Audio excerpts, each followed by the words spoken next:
What is up, everybody? This is Mark the Mike, and this is another the Shell Shock podcast by Red Cyclone Inc. I'm Mark the Mike. I'm joined by my partner, Tenacious T. You know I'm in the building. And we are reviewing Season 2 of Teenage Mutant Ninja Turtles 2012 series. If you haven't listened to the first season, we were extremely very positive. Very, very happy about it, because the first time I saw that was when it first came out, and I only saw the first, 5 episodes, 6 or 10 episodes, whatever it was, and completely forgot about it. Yeah. And I came back and was just re-wowed. Yeah. It's a good series. It's been a really good series. So we're going to be giving a review of a show rundown and all the mystery voices that we actually heard and throughout the series and everything like that. But first, shout outs to NECA Figures. They just released to pre-order the Teenage Mutant Ninja Turtles 2012 series. I seen that. I was going to send it to you, and then I just didn't. Yeah. Because I figured you were up on top of it already, so. They have a bundle right now. If you pre-order it now on the NECA website with Shredder, you get the full thing, free shipping and everything. Yeah, well, I'm good. I'll just get it in the stores. NECA sucks when it comes to pre-orders. Yeah. They're infamously horrible when it comes to shipping something on time. I've been on forums about it. I actually bought something for, shouts out to Christina and shout out to her friend Eric. I bought the baby Beetlejuice. Okay. From Beetlejuice. Yeah, right? yeah. Life size. Yeah. It took... We did it right after the movie aired, which was what, October? Last year, yeah. Last year? Yeah. He didn't get it until January. Yeah. And it was released in November. You know what I mean? So yeah. we pre-ordered it. It was $153, I think it was. Yeah. And I emailed them, and it's like, it's the horror stories of them, being on time with shit. So it's like, if I was everybody, go to Target. Target has a lot of, they have the license, the deals to, sell their licensed product and stuff like that. But I'm saying, which, granted, I haven't seen a baby Beetlejuice at Target, so. They don't really sell those in Target. Those are the big ones. Yeah. The big ones, like the life-size Chucky and stuff like that, you really won't see those in stores. The figures, I'll say this is kind of the same, because you remember Toka Razor, we waited almost a whole year for them. Somebody actually found one in Riverhead for me and bought it for me and then met up with me. Yeah. It was tough to find that. So. Yeah. NECA needs to step your game up. Don't get me wrong. We love your products.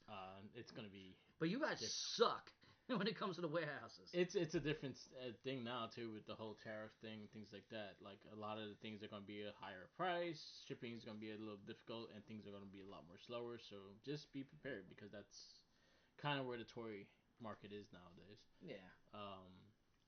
But because a lot of their companies, I think their stuff is in Taiwan that is made. Some places in Japan, things like that. So a lot of those expect a longer time to wait for those figures, because even Super 7 is probably even longer than NECA. The only places I've ever seen a Super 7 is Best Buy. And Best Buy, honestly, they don't have I feel like they just get the ass ends of like what the factories have or the warehouses have, and then they just get, because they have a completely random, unorganized stock of toys. You know what I mean? It's not like, it's like you go in there and you'll find stuff like wrestling figures. Recently, I just went in there and you saw wrestling figures from 3 years ago in there. Yeah. And they are fresh out the box, fresh. Yeah. They just got there, so. Yeah. But the 2012 series figures look pretty dope. I'm very tempted. I'm tempted, but I can't do it right now. It's okay. Hopefully I'll find them down the road, because that would be a series I will actually definitely will want. I don't, because I'm gonna be honest, I don't really know a lot of people who know this series. I really don't. So I don't think that they're not gonna be like the '88 Turtles. You know what I mean? Those figures, because those were sought after, and now you can buy them all the time, all the side characters and stuff like that. But it's tough. It's tough to. I don't see them being off the stands that fast. Yeah. You know what I mean? I really don't. I see these probably being in stores and whatnot. So it's cool to see them, and they actually look quite good. Mikey does come with Ice Cream Kitty. Um, He's so cute yeah, and so tasty at the same time. yeah. It's a really dope thing. So I'm happy that they're actually making it. I'll say like the longest figure that took wasn't NECA. The longest one that I had pre-order off of Is this the something Mandalorian ship? is the I think they call Power Town. It's two wrestling figure this wrestling figure company called Power Town. They did Brian Myers and Matt Cardona like a 2 pack that had the NWA title and shit like that. That took about almost 2 years. That's crazy. And That must have been then on back order upon back order. and then I pre-ordered the TNA figures because I kind of wanted to support and have like TNA will get more figures and stuff. And it's a Moose. It's Jordan Grace, which Jordan Grace is in WWE now. It's Josh Alexander, which he's in AEW now, and and then there's another dude. So basically those, and I still haven't got those. Yeah. And I pre-ordered that maybe 2 years ago. It's like, can you get your money back? Yeah, and you can't get your money back. That's So horrible. yeah, you can't even get your money back with it I because mean, they're like it's. what was that? What was that Lightning Collection Red Ranger with the cape? I forget what it actually was. Oh, the T Tyrannosaurus Rex, the one it He was had a like a cape. century. It was a century Yeah. Red Ranger. I Or some still shit. haven't gotten that from Target. Okay, and that was like 5 years ago. They stole your money. They took that is because they used points, and I got it for like $6, and they're like, "Fuck you, and it's probably shipped to like 3 houses ago." Yeah, a You know kid's what I playing. mean? A kid is playing with it right now. Probably didn't even know what the hell it is. Yeah, yeah. Neither do I, but that's neither here or there.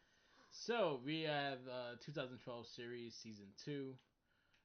Before we go into the episodes, your thoughts on this season? Well, I said this to you in text when I finished it because I binged it in like 2 days, and you were right. It is a very easy watch and fun. Um, I'm I'm a see. This is a bold statement, but besides Batman the animated series, I think this is the best animated superhero cartoon ever.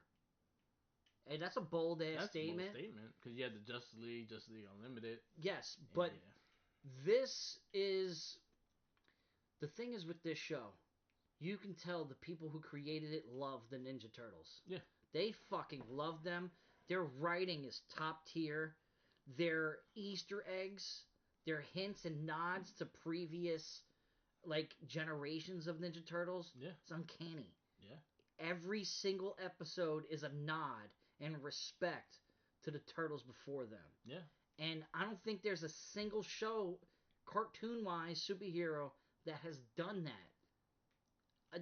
Obviously, Batman the Animated Series is near and dear to our heart. Yeah, it's unique for You its know what I time mean? too. And you can still watch it right now and it still bangs. Yeah, it's really good. 100%. Besides that, this is the best animated superhero cartoon. And we're only in season 2. Yeah, season 2. Um, I was excited going to the season because I declared this series should be my favorite Ninja Turtles iteration. Besides the IDW comics, I think this is top tier, probably my favorite version of the Turtles, and I like 2003 a lot. 2003 was awesome. It really was. But this one, I think, takes the cake just with the personality, how the characters act, how they interact with each other. Yes, the CG isn't the brightest thing, but you forget all about that within the story. I don't care. Yeah. It's just dope. Yeah. It is so good. And like every episode you're just left wanting more. Yeah. Like holy shit, the episode's finished. Like I literally watched it in 2 days. I would watch it at work, and then I'd come home, sit on the couch, and then Christina would come home, and then she'd like, "Yo, leave the shit on," Yeah. and then we'd just be sitting there watching 5, 6 episodes when I was like, I'm only gonna watch 3. Yeah. And next thing I know, I'm like, damn, I'm done with the show. I'm like, I want to get started on the next season. Yeah. It's so good. It really is. It's like I said, you can tell that every single person who was involved in this show genuinely loved the Ninja Turtles and wanted to put out a great product. All right. So we are gonna go through this episodes, and maybe if we have a shout out to what we remember from the episode, things like that, we'll go into it. Um, have two Episode things. one. Wait, we're doing it off of Paramount, right? Yeah. Okay. I can start it off if you like. Go ahead. Season 2, Episode 1, The Mutation Situation. When Shredder teams with the Krang to receive a batch of mutagen, the Turtles' problems only get worse even when their friendship with April is at stake.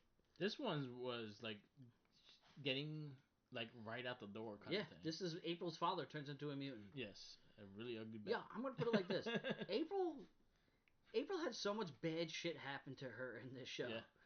Like her cat, her father, yeah, her, her fucking friend, yeah, her herself, yeah, Casey Jones. Yeah. You know what I mean? Like a lot of shit happened to her. She was very character oriented. Yeah. And heavy in the episodes than she was in the first season. Yes.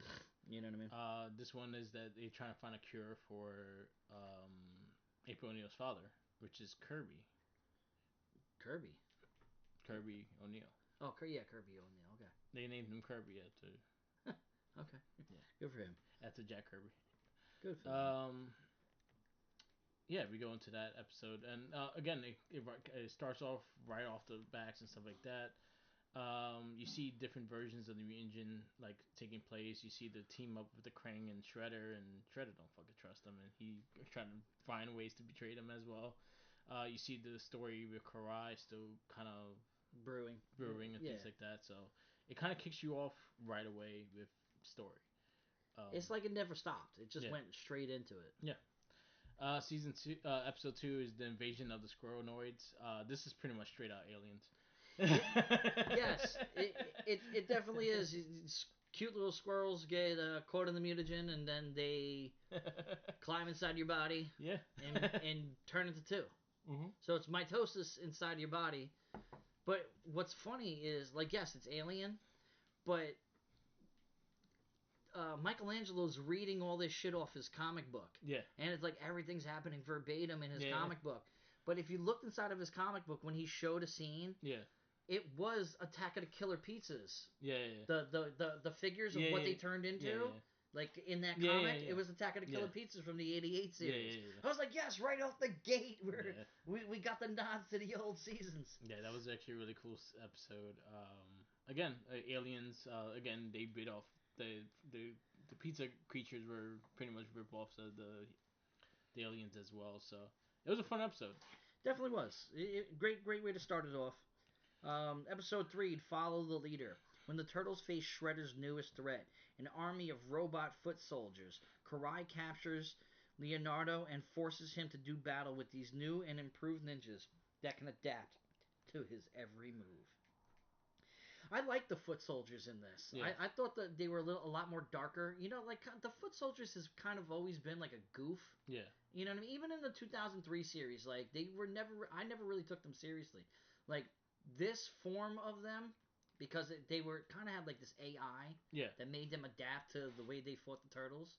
Like I felt like they did a better job with the foot, which they didn't even call them the foot. They called them like the Foot Gang or some shit like that. Yeah. You know what I mean? And then this the episode that they got Baxter Stockman actually helped them. I think so. Yeah. I think it's one of these. I think he helped them build the new foot soldiers as well. And then he had like a mutagen thing on his neck. Yeah.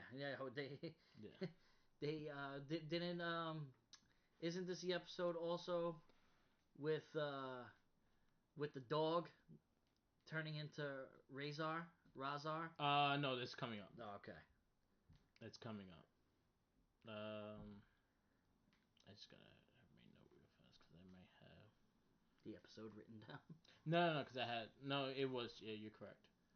Bad Brad, new look as Razor was pretty dope, and I wrote that on the thing. Which was total nod to Teenage Mutant Ninja Turtles 2. Yeah, bringing him into the mix because this is the first time that we've seen that since that movie. Yep. Mutagen Man. I love this episode. Unleashed. Donatello obsessively experiments mutagen in a bid to find a cure for April's mutated father. Unfortunately, this puts April in danger and form a new threat, Mutagen Man.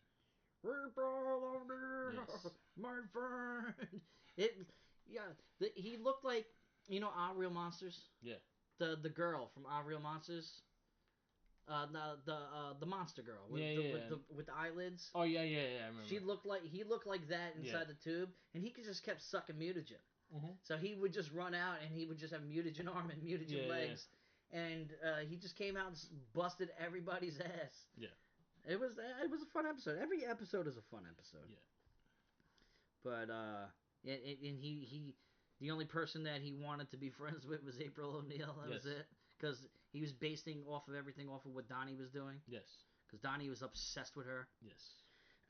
But episode 5, that's, yeah, me. Mikey gets shell acne. Michelangelo's tired of being the runt of the litter, but when he fools around with some mutagen, he gets a dangerous infection that is mutating out of control. He was like he wanted to be pretty, so Yeah, he rubbed mutagen on his body and he started breaking out, basically ultimately becoming one big giant pimple. yeah. That's really the episode. It was fun. It was funny. Yeah, Just it one of is. those episodes. Next episode is the first appearance of Casey Jones. Yeah. Target April O'Neil. April takes to resume a normal teenage life, but when Karai starts hunting her again, April realizes that she may be putting her new friend Casey Jones in danger. Yeah, Donatello was very jealous. He was like, Casey Jones, like, he was a hockey player in high school. yeah, The fact that he went to high school was awesome. yeah, But the only thing that bugged me with him is he's missing his front two teeth the entire time. he's a hockey player. I understand that, but he's a teenager. You know what I mean? But Yeah, he needed her for to tutor him, yes, and Donatello thought they were like a thing. yeah. I forget the whole like ins and outs and details of that episode, but Yeah, it's pretty much Karai like just stalking her in school and stuff like that. I think that was also the first appearance of Irma. Irma, which another nod, 88 series right Yes. there. So you know what I mean. I like this next episode, episode 7, Slash and Destroy. Oh, give me 1 sec, because I just want to get the voice for Irma and Casey Jones. Okay. Irma is talked by the chick from Scott Pilgrim versus the World. She's the one that got punched in the twat. Uh, the one who got punched in the She twat. was the Okay, her yeah, yeah, lesbian. yeah, yeah, Yeah, yeah. I yeah. know who you talked about. It took a second because I haven't seen Scott Pilgrim vs. the World in a No, very long. actually no. Mae Whitman is the April O'Neil. I forgot the is that's April O'Neil. Josh Peck is the one that taught Casey Jones. If you Nickelodeon fan, I know who you talk yeah, about, yeah. Josh and Josh and yeah, yeah, yeah. yeah, that dude. Yeah, yeah, yeah. That's the voice of them too. And then I think Irma was someone else that we probably know, but I can't find her right now. It's okay. Anyway, go ahead. So episode 7, Slash and Destroy. The turtles find themselves being hunted by a new threat, another mutant turtle called Slash, who has the personal vendetta against the brothers. At first, I thought that this was going to be Tokar Yeah, because he looked like it. yeah, You know what I yeah. mean? The And big then turtle. when he came out, he had the spikes on the back, and he had that weapon with the ball and the spikes Yeah, on the chain, and then it ended up being Slash, but his name's Spike. yeah, His name will always be Spike. I'm sorry, but my only problem with him is that he sat there and he was a turtle the whole time, right? yeah, Watching the Ninja Turtles, so he had to have some type of consciousness before this where he's understanding everything that they're doing because when he became Slash, he had all the martial arts training in the fucking world. yeah. Never trained a day in his life. And he just sat there. He's like, I know every move. You like, bro. You were a fucking turtle beforehand. He watched I didn't everything. think you have the comprehension of what the hell was going on. Yeah, But he ultimately overall for his Slash character, I thought he was probably the most dominant Slash. The '88 series of Slash he was a fucking retard, yeah, yeah. which I can't say retard. So, but He was a dumbass. yeah, he was dumb. He was Yeah. a dummy, and then he became smart when he went to Dimension X. Yes, You know what I mean? So like he came out brutal, and smart yes. as soon as that mutagen happened. So And voiced by Corey Feldman. I didn't know that. That was the Goonies reunion because Sean Austin is Raphael. It's funny because I I know Sean Austin voiced him.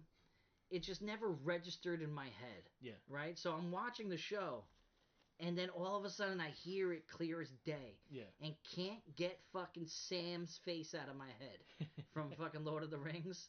I can't get it out of my head. And then I'm starting to think, I'm like, I'm not sure how I feel about him being the voice of Raphael anymore. Yeah. Because, like, I see his face now. Yeah. You know what I mean?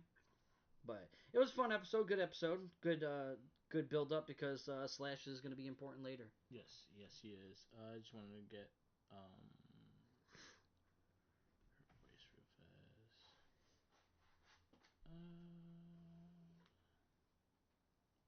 Kate. Anyway. Oh, you still looking for Irma? Yeah. Anyway, okay, go ahead and keep going. The next one is it's actually a play on the Raphael and Casey Jones team up. Casey, like that, the good, the bad, and the Casey Jones. Yeah. This is one important thing. Read the synopsis and then After encountering mutants and ninjas, Casey Jones decides to take on pure evil alone. When he meets Raphael, the two hot-headed fighters must put their dislikes for one another aside. Work together. And work together against the common. Is that roof scene? Yeah. With him on the fucking fire escape. Yeah. When you told me like, yo, there's a movie hint. Yeah. In one of these episodes, once I saw that, I was like, this is what the fuck he was talking about. There was a couple of them. Yeah. Oh yeah. There's a whole bunch, but this was the first one that was noticeable. Yeah. Like this was Teenage Mutant Ninja Turtles 1, the original one, 89, 1990, which we just saw in the movie theaters for recently. What I liked about Casey Jones is that with his mask, right? When he lifted his mask, he was Rorschach. Yes. He was Rorschach underneath his mask, and I thought that was dope. Nice. I like Casey Jones. He's a little immature, but I guess that's what Casey Jones probably was when he was like a teenager, you know? Yeah, I get it. I get it. All right, episode 9, The Krang Conspiracy. Feeling left out of action, April insists on joining the Turtles on a mission to TCRI, which is obviously nod to the second movie as well, TCRI, yes. Where they learn the shocking secret about April's past. Yep. April, her mother was manipulated by the Krang back in the day. Oh, Kate Musini, that's the voice of... I know her. She was in Big Bang Theory. Yes. Yes. She's the voice of Irma. Shouts out to my girlfriend Christina, who me and her watch Big Bang Theory every single day of our lives. There you go. She's in the background and went, woohoo! Yeah. The Krang Spirit. Alright, so this is the episode that Irma because takes place. Like with April, she has these like visions and hears things of the Krang, and when that happened, I was like, oh, what are they doing with April right now? Yes. You know what I mean? But it was a good episode, I guess. You know. Yes. Fungus Humongous is the 10th episode. A fungus mutant spreading through the sewers causes the Turtles and April to experience their worst fears, as Leo must face his greatest fear, losing his team. This was a bugged out episode. It was. It was super dope. It reminded me of the Batman games when he was going up against the Riddler. Or Scarecrow. Scarecrow, yeah, Scarecrow. 100% was that. Mm-hmm. And it was visually beautiful. It was like Alice in Wonderland in its own way. Yeah. You know what I mean? If you were on some type of psychedelics, have this episode on repeat. Yes. Okay? For all you druggies out there. I really, really liked this next episode. Me too.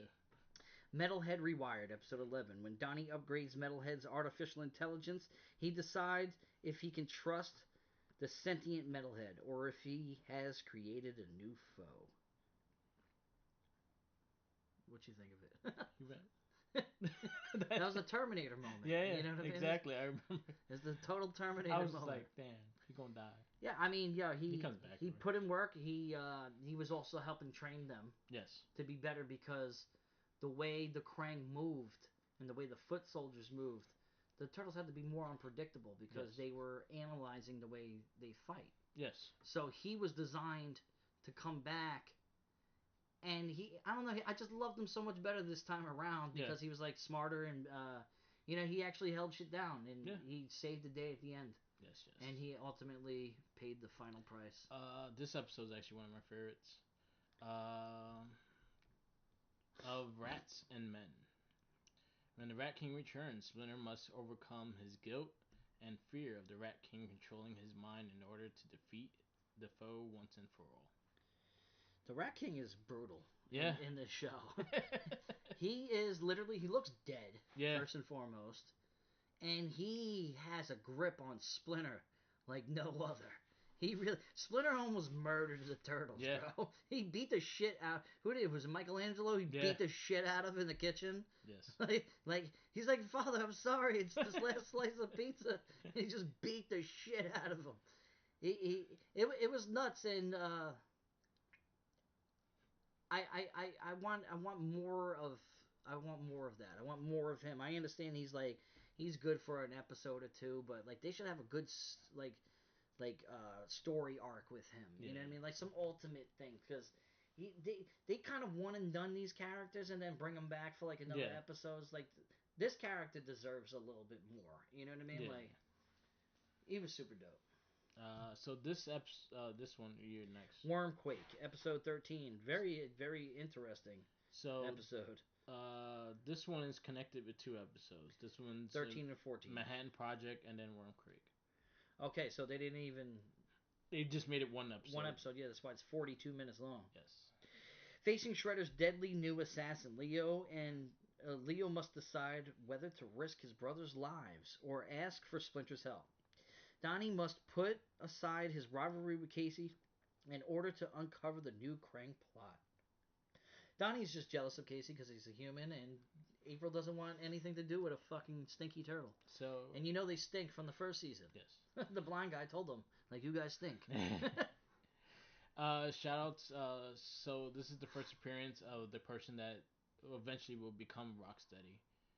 Is the Russian dude in the beginning of the episode. Okay, I didn't know that. And then also the first appearance of Tiger Claw. Tiger Claw. Tiger Claw is a pretty badass character that they made for the show. He's actually made for the show. He is talked by the voice of the current Porky Pig, Daffy Duck, and Bugs Bunny. Okay. He's cool. known for Looney Tunes. He does like that. This guy's like Shere Khan of the Ninja Turtles, bro. Yeah. He really is. He was badass. It's like anybody who tried to punch him, like Karai tried to punch him, and like nothing happens. Yeah. He's just brutal. His name is Eric Boza.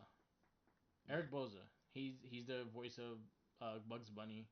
He does a lot of voice acting. Like he does a lot. This episode kind of reminds me of Tremors. Yes. Because the earthquakes. They also reminded me of the big ass worms from Beetlejuice. Yeah, the snake, the snake in the desert. Yeah, that dude. They remind me of those as this is where they find out that in Dimension X, this is where the mutagen comes from. Yes. They pump it and suck it out like udders. Yes. You know what I mean? It's like they had so many jokes about it because they were all skeeved out that they were sucking mutagen out of these worms. And then they had these cute little faces, these cute little they look like Teletubbies. Yeah. The Teletubby face, and then Casey hits him in the head with the hockey stick, and then it turns into a fucking tremor. You know what I mean? It just goes crazy. Also, in the end of the episode, we see the 80s Turtles in one of the dimensions. Is this that episode? Yeah. It was the end of the episode.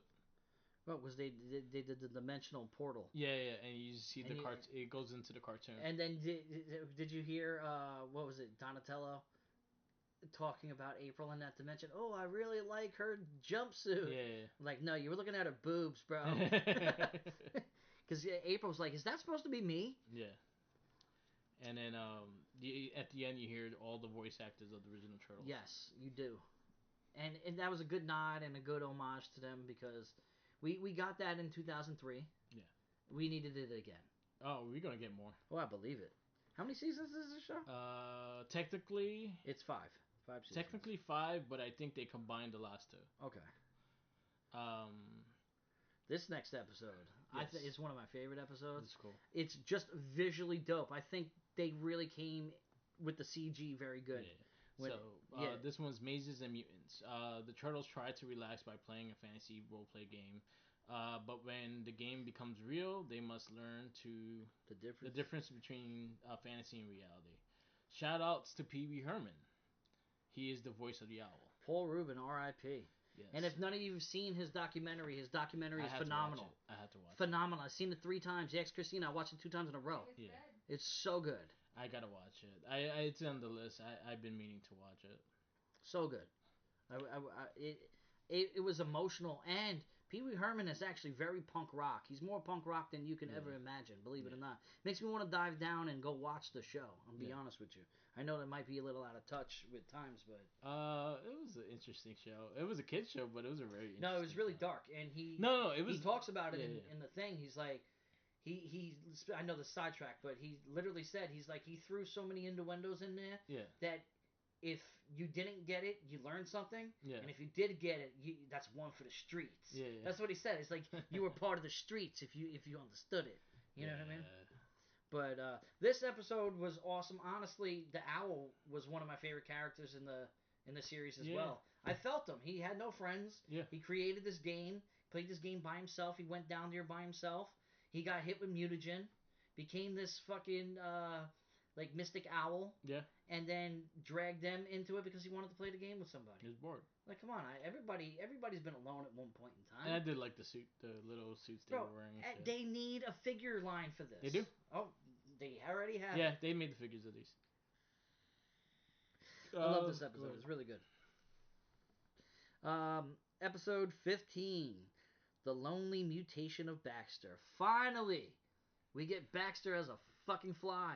So we didn't get that in 2003. We got him in every other rendition. We got him as a brain. A brain and a spinal cord. And then a robot. You know what I mean? Just let me die. But the lonely mutation of Baxter. Feeling guilty for turning April's father into a mutant bat, the turtles perfect a retro mutagen to help him. Unfortunately, those things get worse when Baxter Stockman threatens to mutate April. Very April-oriented season. It really is. April got the shaft so many times. And I mean, that was poor choice of words. You want to know the thing that bugged me about April? She's a teenage girl, right? You know how many times they showed her ass in this fucking show? Oh, yeah. Like, there's always a view of her bending over with her ass right in front of the screen. I'm like, this is a kid's show, damn it. Donatello got that isn't his he manipulated. Isn't his point of view. What fly version of Bax do you like better, the 88 or this one? This one. This one, you like the way? The 88 one never really had much. He was just showed his shredders bitch. For I like the part. look of the 88 though. Yeah, the 88. Well, this one was just. I feel like that's more nostalgic. Yeah. You know what I mean? But this one, he's more brutal as a mutated character than he was in the 88. Yeah. And shout outs that is a voice Baxter's voice actor. Phil Lamar. Phil Lamar is famous. He was in Mad TV. Okay. He was the hyper UPS guy in Mad TV. Yeah. I know who you're talking about. That's the voice of him. He talked Jon Stewart in Justice League. Okay. He does a lot of voices, but those are the ones I could pretty much name. But yes, he is the voice of Baxter Stockman and also the Fly Baxter Stockman. Well, it was a good episode. Every episode is good. You know what I mean? Neutralized. Raphael's worried about Casey Jones' ability to handle the big mutants' threats when they meet Slash again and discover he has a partner of his own, the Neutralizer. Shoutouts, Neutralizer is Danny Trejo. Okay, I didn't know that either. I didn't even register that. Like, I was so engulfed. I was sitting on the couch watching this, and I thought it was the manatee. Yeah. From the original. Yeah.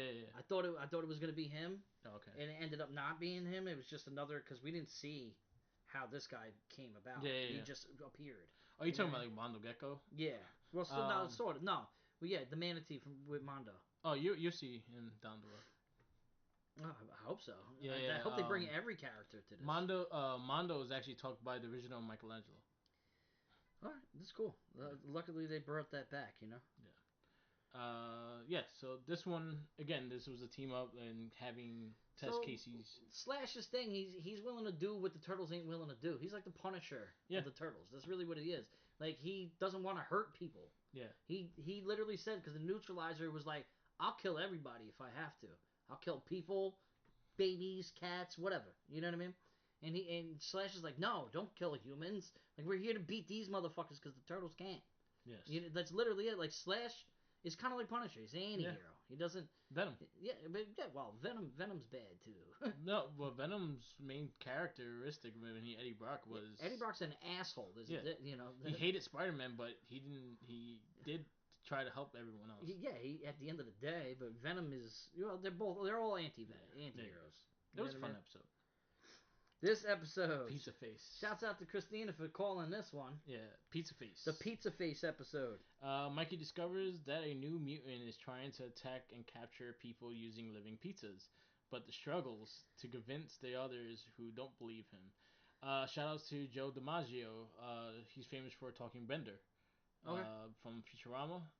Joe DiMaggio, he's a baseball player, man. No, his name is Joe. It is John DiMaggio. All right, yeah, something. Joe DiMaggio is a baseball player. Yeah. But this one, it was a fun episode. It's like John DiMaggio. It's kind of like Puppet Masters, where they all get a free pizza. Your first pizza's free.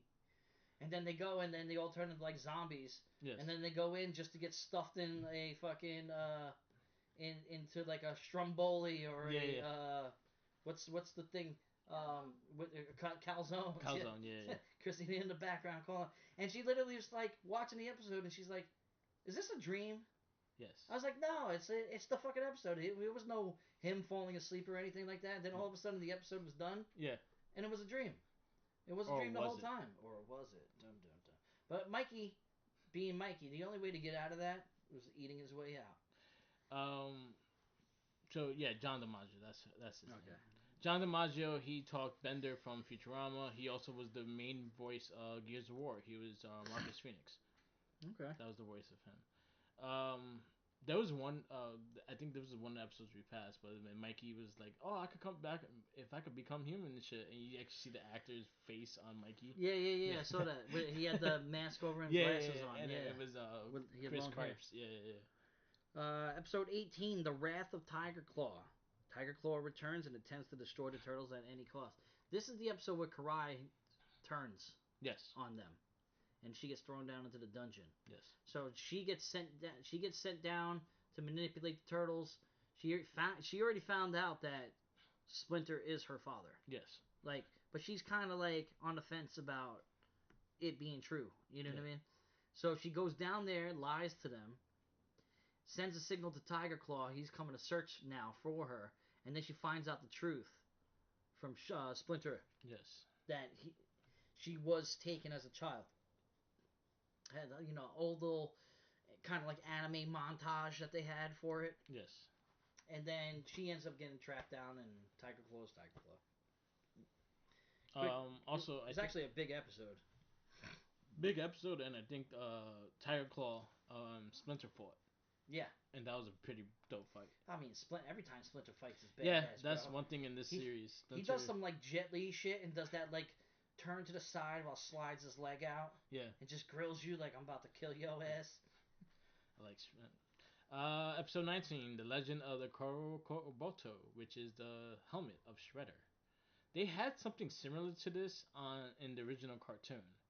Remember, they were all chasing the sword. Yeah. So anyway, dates back to ancient Japan and stuff. Yeah. So Leo, worried about Karai, tries to convince the others to rescue her. Meanwhile, a master thief steals Shredder's helmet, and it falls into the turtles' unsuspecting hands.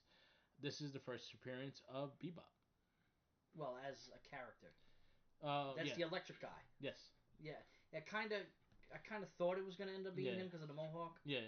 You know what I mean? Shouts to JB Smooth. That's the voice of... He looked like JB Smooth. Yeah. That's the voice of Bebop. Yeah, it was a fun episode. He had a weird, crazy-ass power and shit. He was just skiing. He went invisible. Yeah. He's like, if I drop this backpack, you'll have no clue where I am. Like, what? It was a fun episode. Episode 20, Plan 10. Raph's hot-headed impulsiveness lands him in deep trouble when he accidentally damages a machine that forces him to switch minds with the Krang. This was funny. Him trying to mimic the Krang, and the Krang's like, what the hell are you talking about? Krang don't talk like that. Krang talk like Krang. You know what I mean? He'd be like, Krang confused. Krang don't know what he's doing. instantly brought me back to '88 Turtles, where they switched minds a million fucking times. Yeah. You know what I mean? Like it was a nice homage to that. Also, I think we got more into the plan of what was actually happening, what Krang was actually trying to do. Yeah. Terraform the planet. Yes. Just like every super villain does. Yes. Vengeance is mine. This is episode 21. Leo goes behind Splinter's back when he stages a rescue for Karai, whose desires for revenge against Shredder brings about grave consequences for all of them. Yeah, eventually, Leo. Shredder actually gives Leo some props in this show. He does. He's like, yo, he's confident and he's got it, but I'll bust him up. You know what I mean? Like he does it, and then they did the Opie dope. They brought Karai out, and then they fought, and they ultimately won, and then it ended up being a bomb head of Karai. Yes. I remember. So this next episode is legitimately Big Trouble in Little China. Yes. 1000%. Yeah. You cannot mistake this episode for an homage to the 80s movie, okay? A Chinatown ghost story. As Donnie becomes increasingly jealous of April and Casey's relationship, April is kidnapped by an evil spirit who intends to drain April's powers. Yes. Watch Big Trouble in Little China. That's this episode. Shout outs to one of the main actors in Big Trouble in Little China. He was the Asian guy. He was the voice of the ghost. Uncle Chucky. Yeah. Uncle Chucky in Lethal Weapon 4. Yeah, he's the voice of the ghost. Yeah, 100%. Yeah. Everybody knows who he is. He's fucking famous. That man's been in so many movies. Yes. He should get a Lifetime Achievement Award if he's still alive. But it was just a fun episode because like the wind, the fire, the water characters in the Raiden suits, straight out of the movie, man. Yeah. It all was straight out of the movie. They needed the dagger to kill him. And it was all out of the movie. And it was a good breather between episodes. Yeah. Because there's something really deep happened in the episode before. This one kind of just went to a fun spot and just had fun with it. And now balls hit the wall for the last two episodes. Dimension X. At home, Mikey always messing things up. When the Turtles go to a bizarre realm of Dimension X, he's the only one who can figure the place out. So he went there earlier, and it was probably like 3 months in being there. Yeah, he was like, I've been here for months. So like a portal opened up inside the lair. Yeah. And Michelangelo got knocked in, and then like 15 seconds later they went in. And they went in, and then when they went in, he's already maxed up like Mad Max. Yeah. You know what I mean? Like, I've been here for months, or is it hours? I can't really tell. But this is when we got Leatherface back. Yeah. And Leatherface has been there for decades. Yeah. Because time is different in Dimension X. Yeah, this was the ultimate build-up because Leatherhead sent out the signal. Because once the portal opened, a signal was able to go through, stating the ultimate plan that Krang was going to go there and mutate everybody on the planet. Yes. Starting with New York. Yes. And he was teaming up with Shredder to do that. And Leatherhead, will do anything for his friends. Yes. And help them out. He's loyal. And season finale. Just not Donnie's face. Yeah, just not Donnie's face. Episode 24, The Invasion. Leo and Donnie disagree about their plan to stop the Krang invasion. When Leo makes a critical mistake, he's separated from the team, and Donnie must step up as a leader. Leo got his ass kicked. Yes, he did. He got fucked up. He got his front shell scarred up. Yes. Now he's matching with Raphael. Yeah.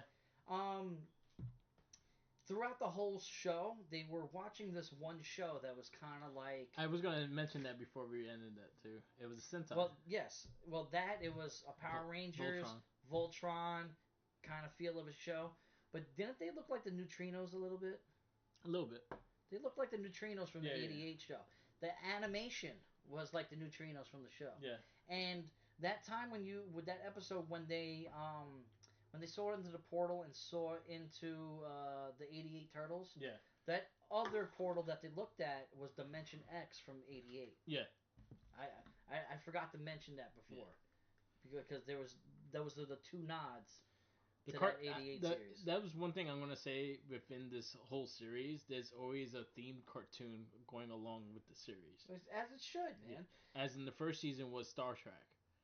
It was like a Star Trek cartoon they were So watching. keep in mind, this is 2012. So people our age in 2012, we were what, 20 in our 20s Yes. at the time. So young adults of our age, some of us, not all of us, are starting to have kids, right?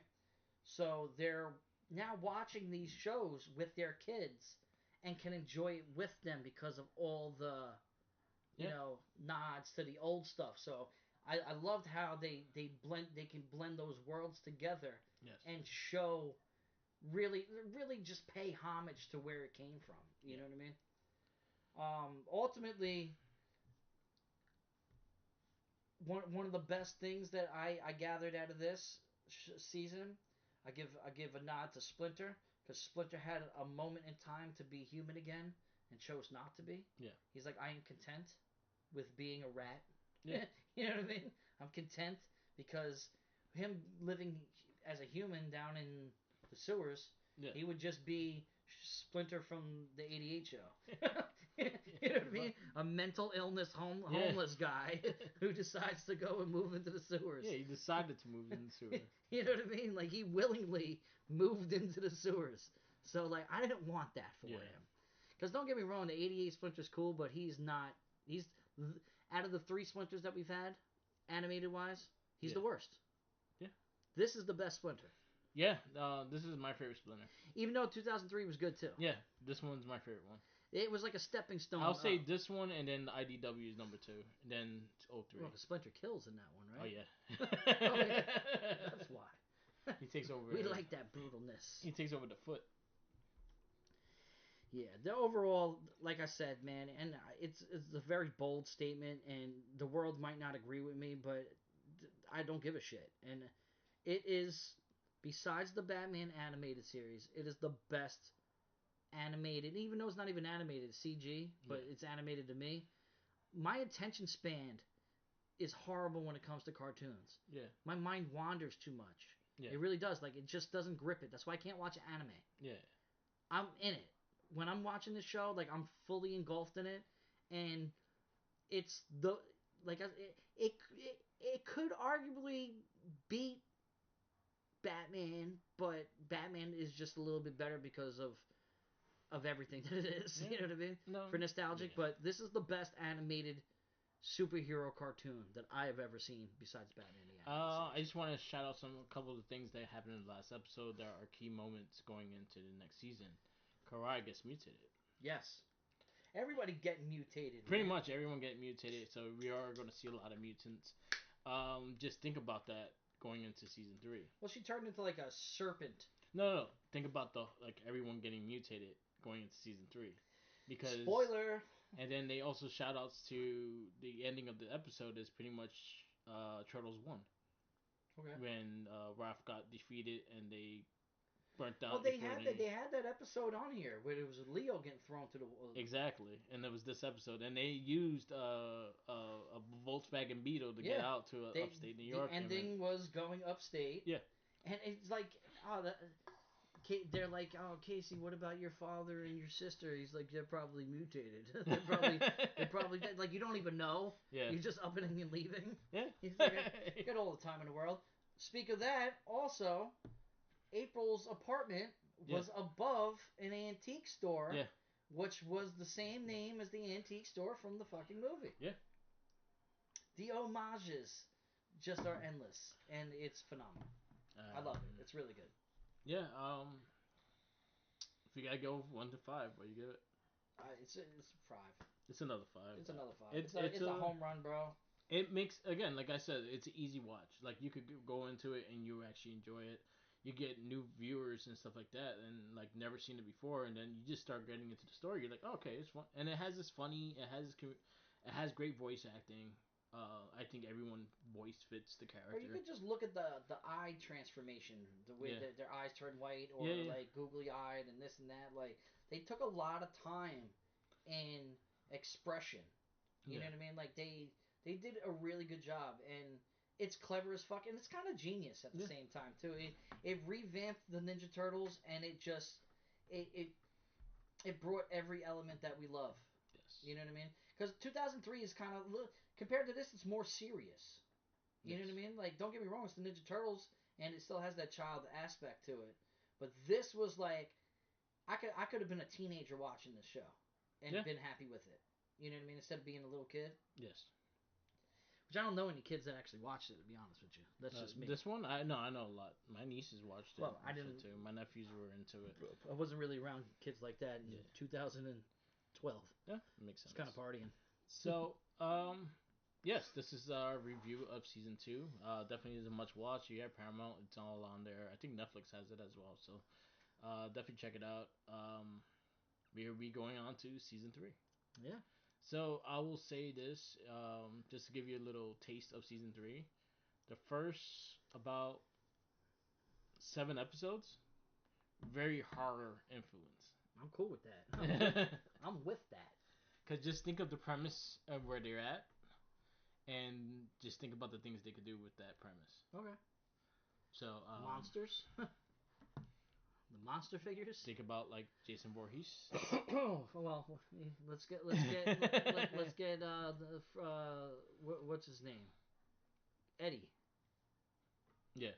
Crazy Freaky Eddie. So aren't we getting a figure of that? Yes, we are. His name was Freaky Eddie. What was his name? I forget. Creepy Eddie. Creepy Eddie. Yes. There we go. So remember the episode I was telling you about in Dreams? Is the Nightmare Beavers? Yes. We get that in the season. Okay.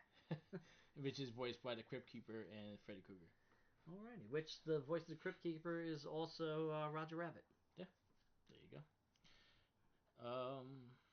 That's it. Yeah. They wrapped us up. Thank you for listening.